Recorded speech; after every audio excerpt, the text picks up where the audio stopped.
ગુજરાતમાં 19મી માર્ચથી 17મી એપ્રિલ સુધી નર્મદા પરિક્રમા એટલે કે ઉત્તર વાહિની નર્મદા પરિક્રમા એ શરૂ થાય છે.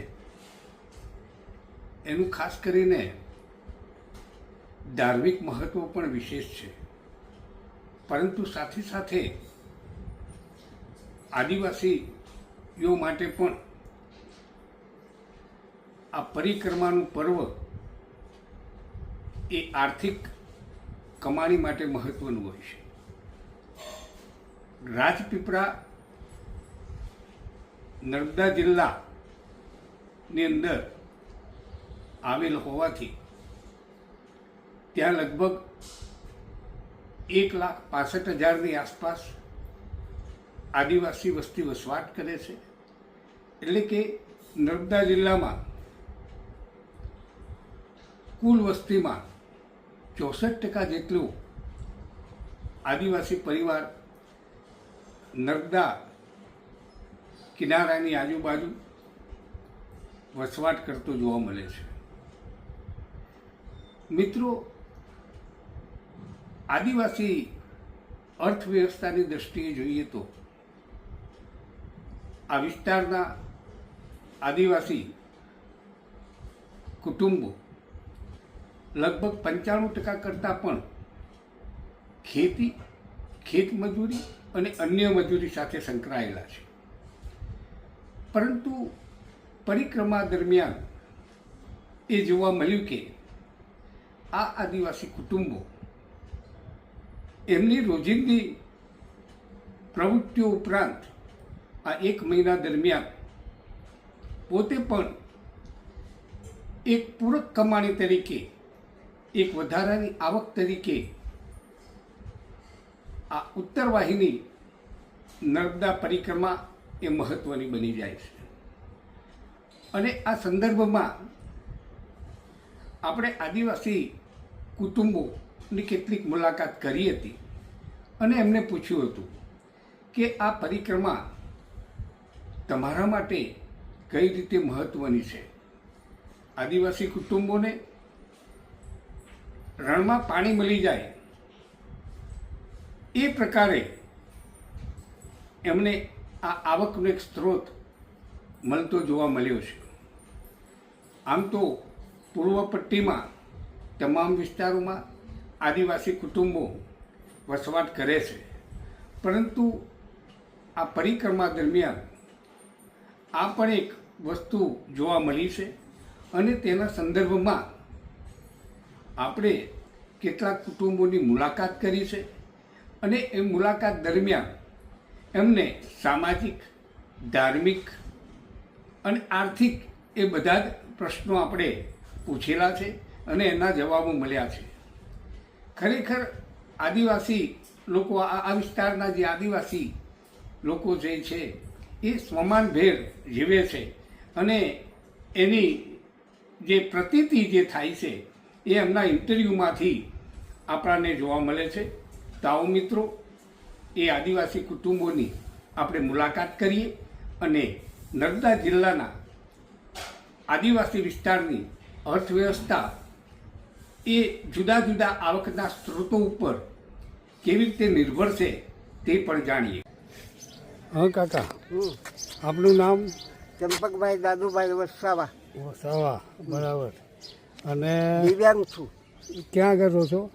હું ધારીખેડા સુગર. કેટલા વર્ષ થયા તમને? કેટલા વર્ષ થયા? ત્યાં કેટલી ઉંમર થઈ અમારી? હા, 65 ઉંમર. હા હા. તો આ જે છે એ નર્મદા ઉત્તરવાહી જે ચાલે છે પરિક્રમા, હા, એ સમય દરમિયાન તમે વેચવા આવો? હા. પછી? દિવસના એકાંતરાલે વેચવા આવી. હા. પછી અમે બીજું ઘરે ધંધો કરીને જીવીએ. બરાબર.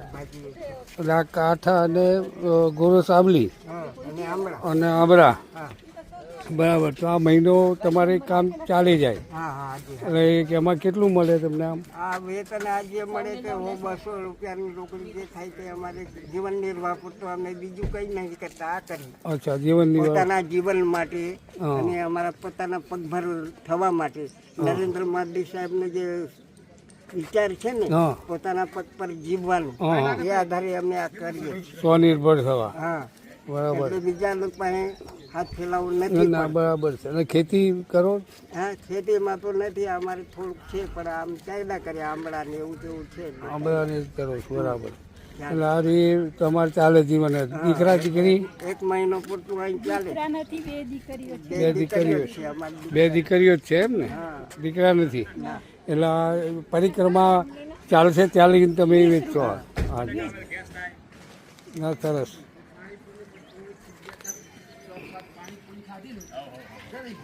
ગમે તે ધંધો કોઈને હાથ નહીં ફેલાવવાનો, ગમે તે જીવન જીવીએ.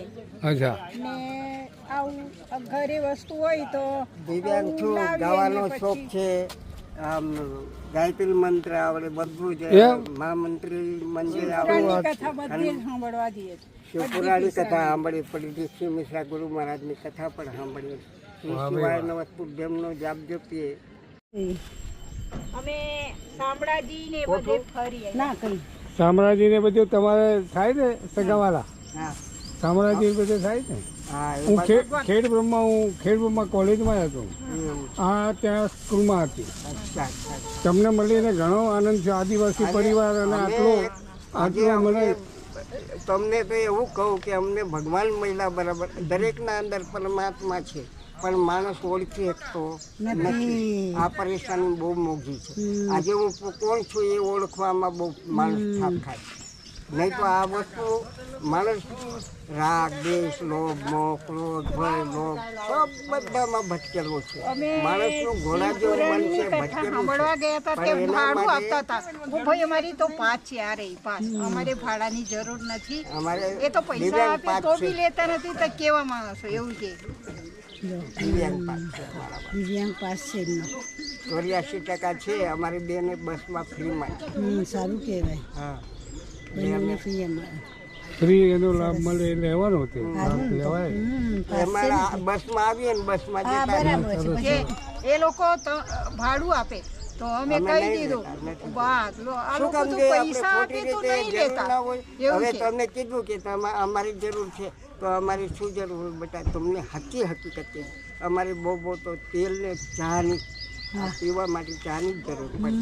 બાકી અમને દિવ્યાંગ આ 2 છોકરીઓ પર અમને લાભ આપે છે એમાં અનફીટ પણ આ લોકો આપે. ખોટું નહીં બોલવાનું. માલિકે આપ્યું ખોટું બોલીને અમારે ખોટું દોષમાં ખોટું બોલીએ પડે. ને તો ભગવાન રાજી જ નથી. એટલે પહેલી અમારે વાતમાં. તેલ ને આ પીવાની ચા કાચી આવે ને એ જ ખોટ પડે અમારે. ખાવા બાવાની તો ના કોઈ- તમને મળીને આનંદ થયો ખૂબ ખૂબ. અને તમને પણ જોઈને અમે આટલું અમારા માટે પ્રેરણા કરી તો પૂર્વજન્મના કર્મ કંઈક સારા કર્યા હોય તો આજે તમારી અમારી મુલાકાત મળીને આજે 2 મિનિટ કંઈક સત્સંગ કરવાનો મોકો મળ્યો એ બદલ હું તો ખૂબ તમારો આભાર. ખૂબ સારા વિચારો છે નહીં અને જન્નેતા તમને હાથે શું થયું છે? Leprosy hmm? Leprosy leprosy. હા. એટલે એમાં શું થાય? કોડ નહીં કહેવાય કોડ કોઈ કોટ. પણ મટી ગયો હવે સયા માતાનું અનસોયા માતાનું કહ્યું ને ત્યાંથી મટી ગયો ને આ શિવપુરાણ સાંભળ્યાથી સેજ બી મને કંઈ નથી રોગમાંથી મુક્ત થઈ ગયો. કાયમ એક શિવલિંગ અંગૂઠા જેટલું મંગાવ્યું એના પર એકલો તો પાણી ચડાવીએ ને એ જ પાણી અમે આત્માથી કરી દઈએ. 4 વર્ષથી ગોળીઓ લેવી પડતી નથી અમારી બંનેને. એસિડિટી નહીં ચલાતું નહોતું. આજે 2 કિલોમીટર ચાલીને આવીએ. એસિડિટી ડાયાબિટીસ બધું હતું સમાપ્ત થઈ ગયું. કાયમ એ જ અમે કરીએ. ભોળાનાથ પર પાણી ચડાવેલું જ પીએ છે ને બિલ્લી પત્ર ચડાવીએ છીએ. એ ખાઈએ છીએ.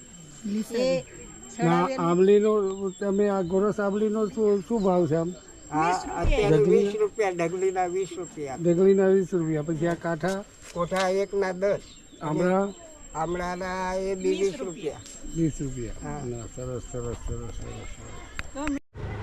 તો ગાયત્રી મંત્ર તમને આવડે છે ને હનુમાન ચાલીસા આવડે છે હા. બરાબર? હા. તો એ મને 2 શ્લોક સંભળાવી દો. એનો ગાયત્રી હા માતા ગાયત્રી માતા. ઓમ ભૂર્ભુવસ્વઃ કસ્તવિતુર્વરેણ્યં ભર્ગો દેવસ્ય ધીમહિ ધિયો ન પ્રચોદયાત્.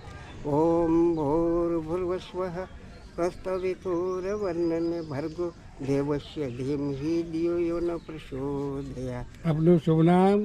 ચંપકભાઈ ચંપકભાઈ. અને મા મૃત્યુંજયનો પણ મંત્ર આવડે છે. ઓમ ત્ર્યંબકમ યજામહે સુગંધિ પુષ્ટિવર્ધનમ ઉર્વારુકમિવ બંધનાનાં મૃત્યુર્મુક્ષીયમામૃતઃ. હનુમાન ચાલીસા બી આવે.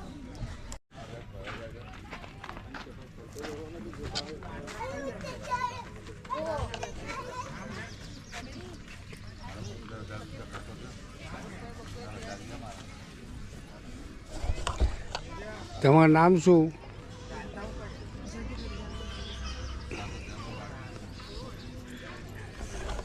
આજે જે આનો શું ભાવ છે? 120 કિલો. અને પપૈયા? પપૈયા 50 ના 3 છે. અચ્છા, હવે એને આ મેરામાં તમે આ રીતે દુકાન લગાવો છો? હા, દર વર્ષે લગાવીએ. દુકાન મેરામાં લગાવો છો એટલે મહિનો તમારો વેપાર ધંધો રહે. એ સિવાય શું કરો છો? એ સિવાય તો ગેસ રિપેરિંગનું કરે છે ભાઈ. ગેસ રિપેરિંગનું કરે છે. અચ્છા અચ્છા. કેટલું ભણેલા છે? 11. 11. પછી કોલેજ કરી કે નહીં કરી? અચ્છા, પછી શાદી થઈ ગઈ. અચ્છા, અને તમને ઓમય આવક આમ કેટલી થાય આમ જસ્ટ? તો એમ તો 60 રૂપિયામાં મળે ને 100 માં વેચીએ. સમો વેચો? 40. ના, સરસ સરસ સરસ. અને ક્યાંના રહેવાસી તમે? રામપુરા. રામપુરાના જ? બરાબર બરાબર. ના, સરસ. મને ગમ્યું હોય એટલે આ દેખો.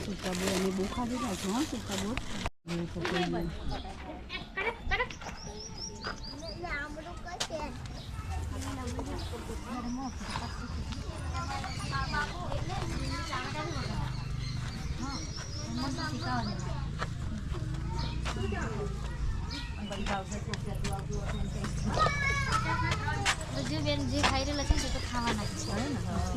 ચટણી માટે છે ને, ચટણી માટે હોય છે એ છે આજે.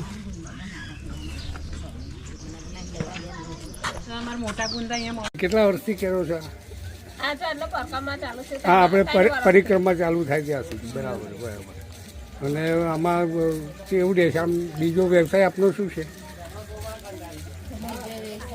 બાપરીનો લોટ, મકાઈ, ખેતી ખરી? ખેતી ખરી. તો વર્ષોથી અહીંયા જ રહો છો અને દર વર્ષે પરિક્રમાની અંદર આ કામ કરીએ છીએ. બરાબર, સરસ સરસ. એ સિવાય આ શું છે? આ કેરી છે. અને આ રે ગુંદાનો મોર. એ ખાવાના ઉપયોગમાં ખાવાના ઉપયોગમાં આવે. બરાબર. હા હા, બોલ બોલ. શું કરવાનું બેટા? તારું નામ શું? પહેલા બાફવાનો, હા, પછી વઘારીને ગરમ કરીને એટલે ખાટું નાખવાનું, પછી ખાવાનું. પછી અચ્છા અચ્છા. એ મસ્ત લાગે છે. દહીંમાં બનાવવાનો. દહીંમાં બોલો. વઘાર દેવાનો પહેલા, પછી ખાટું દેવાનું. તમે ભણેલા છો બે જણ? મેં કોલેજ કરું, બીઆરએસ બીઆરએસ કરું. સરસ, ફાઇન. સરસ. મેં નહીં જતી. છોકરી છે મારી. આપનું નામ? મારું નામ મહેશ. મહેશભાઈ. હા. અચ્છા અચ્છા. આ શું છે? આ ધૂપની અગરબત્તી બને. અગરબત્તી બનાવો છો? હા. અને કેમિકલ વગરની. કેમિકલ વગરની? હા. અચ્છા. અને કેમિકલ વગરની જે ધૂપ બત્તી બનાવો છે, પછી એનું વેચાણ ક્યાં કરો છો આપ? અહીંયા જ વેચાય છે. અહીંયા જ વેચાય છે? હા. આ છે મંગલેશ્વર બહુ. મારી. હા હા. આવે છે માણસો લઈ જાય છે. અચ્છા, કોઈ અચ્છા. 40 લઈ જાય, કોઈ 50 લઈ જાય છે. એવું છે? અચ્છા. કેટલા વર્ષથી આ કરો છો આપ? ખાસા વર્ષ. ખાસા વર્ષથી છે. હા. એટલે આ અત્યારે ઘી મળતા હે. હા હા. દેશી ઘી, અચ્છા ગીર ગાય કા હા. અચ્છા, એનું પર ચાલે. 2400 રૂપિયા. 2400 રૂપિયા. હા. બરાબર. અને આમ અત્યારે આ જે પરિક્રમા ચાલે છે એ પરિક્રમામાં તમને કંઈ વિશેષ લાભ થાય ખરો? વેચાય? થાય ને. વેચાય ને. બહુ અગરબત્તી લઈ જતા હે, કોઈ 10,000 લઈ જતા હે, કોઈ 5,000 લઈ જતા હે.